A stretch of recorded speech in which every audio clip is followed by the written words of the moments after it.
धनतेरस की पूजन का सबसे बड़ा महत्व यही है।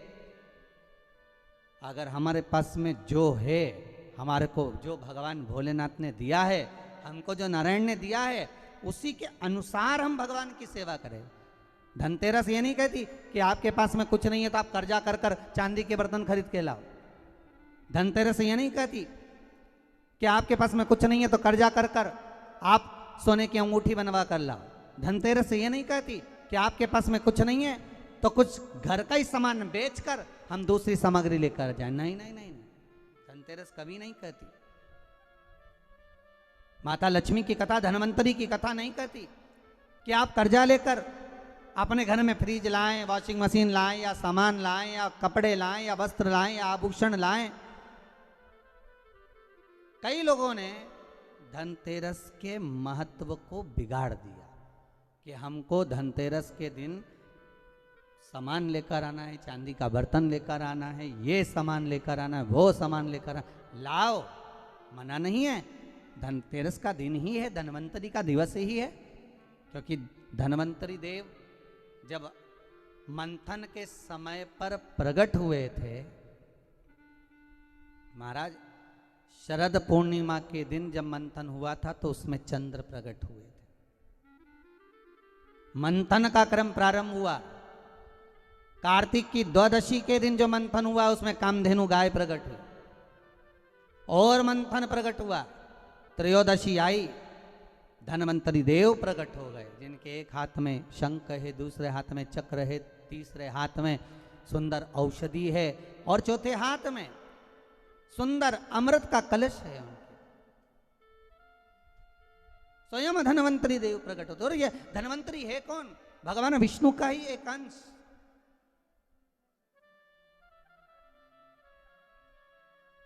त्रयोदशी को धनवंतरी देव प्रकट हो गए।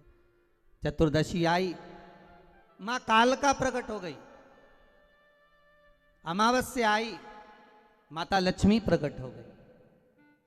ऐसे मंथन में निकल रहा। पर धनवंतरी के हाथ में अमृत कलश है। इसलिए हमारे यहाँ हिंदू धर्म में ये रीति रही है कि धनतेरस के दिन कोई सामग्री खरीदी जाती है, पीतल की, तांबे की,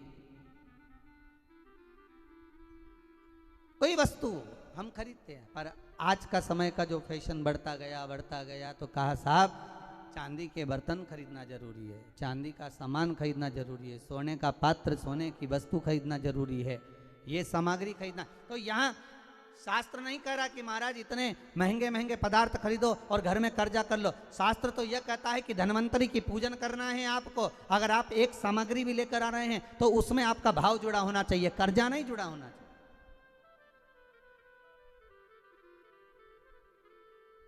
मेरा निवेदन रहेगा घर के बच्चों से भी, घर की माताओं से भी, घर की बहुओं से भी, घर की बेटियों से भी, आपके पिता, आपके घर के बुजुर्ग, आपके घर के बड़े, जिनकी जितनी सामर्थ्यता है और सामर्थ्यता के अनुसार अगर वो आपके यहाँ पर एक तांबे की एक प्लेट भी लाकर दे रहे हैं, तांबे का एक पात्र भी लाकर दे रहे हैं, एक छोटा सा वस्तु भी लाकर दे रहे हैं, तो आप समझना कि धनवंतरी देवता की कृपा हुई है और हमारे घर में आज ये वस्तु प्राप्त हुई है। हमारे घर में आज ये वस्तु आई है। उसी को आप स्वर्ण की मान ले, उसी को आप चांदी की मान ले और उसी का पूजन कर ले। लक्ष्मी और दरिद्रता देवी, महाराज ये दो अलग हैं, दोनों बहनें हैं। लक्ष्मी भगवान विष्णु के साथ में बिहा रही हैं, दरिद्रता दुसाह मुनि के साथ में बिहा रही हैं। शायद इसीलिए हमारे हिंदू धर्म के अंतर्गत माता लक्ष्मी का जहाँ पूजन होता है, माता लक्ष्मी की जहाँ आराधना होती है, वहाँ से दरिद्रता को बाहर निकाल दिया जाता है।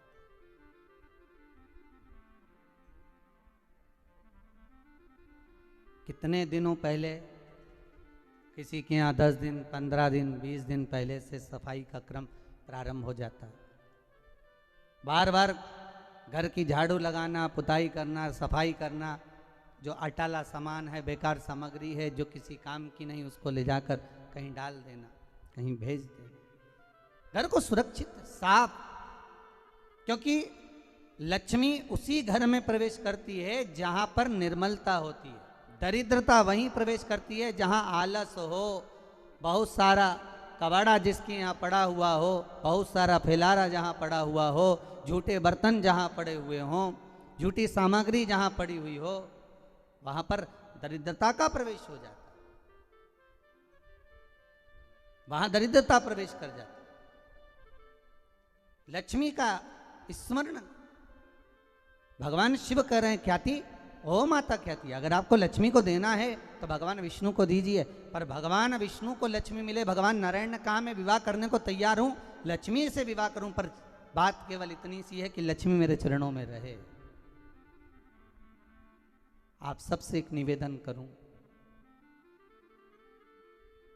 इस धनतेरस के माध्यम से जितने भी भारत भूमि के आप आस्था चैनल पर पूरे विश्व में जो कथा श्रवण कर रहे हैं,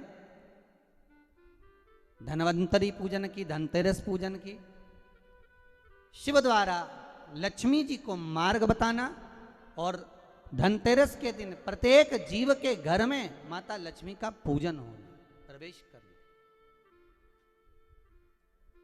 महाराज भगवान शिव स्वयं भगवान नारायण से कहते हैं कि आप लक्ष्मी को अपने चरणों में रखो। भगवान कहते हैं मैं रखने को तैयार हूं, पर लक्ष्मी मेरे चरणों में रहे, जहां मैं हूं वहां लक्ष्मी। महाराज आप सबसे निवेदन है, घर में जितनी निर्मलता रखोगे, स्वच्छता रखोगे, जितना घर को साफ रखोगे, उतनी ही लक्ष्मी आपके यहाँ प्रवेश करेगी। पर केवल घर की सफाई से काम नहीं चलेगा। शिव महापुराण की कथा कहती है घर की सफाई के साथ में मन की भी सफाई होना चाहिए। काम, लोभ, आसक्ति, वासना, तृष्णा, ये सब हमारे भीतर भरा हो और हम सोचें कि भगवान हमारे घर में प्रवेश कर जाए तो कैसे प्रवेश करेगा। वो कहते हैं ना, हमने आंगन नहीं बुआरा कैसे आएंगे हरि, अब तक गंदा पड़ा है द्वारा कैसे आएंगे हरि, कैसे आएंगे हरि, कैसे आएंगे हरि, अब तक गंदा पड़ा है द्वारा कैसे आएंगे हरि। हम केवल घर की सफाई ना करें, हमारे भीतर जो अहंकार समाया हुआ है, हमारे भीतर जो काम समाया हुआ है, हमारे भीतर जो आसक्ति भरी हुई है, हमारे भीतर जो लोभ भरा हुआ है, तृष्णा भरी हुई है, वो हम उसको निकाल दें।